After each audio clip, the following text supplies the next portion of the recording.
Hi, Robert. This is a good question. From my observation, the simplest businesses to start are the ones that align with your purpose and who you are.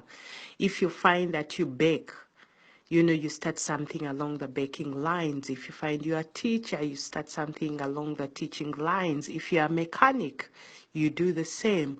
Those businesses are easier to sell because they come natural. It's easier to package because you just have the natural bend. It's easier to be excellent in it because you were built for it, and many of those kinds of things that you do naturally don't even need that much capital. It's easier to withstand all the interruptions in the marketplace when you do something that comes purely from your heart. Any interruption, you consider it a stepping stone to the next level. Every interruption is a stepping stone to the next level.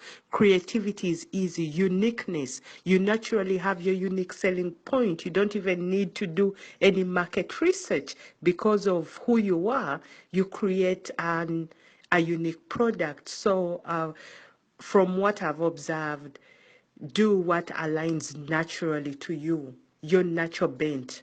Serve it with excellence and do the best you can. Naturally, the market will be there and will be waiting just for your unique bent. Well, this is Mother Ego. Talk to you soon.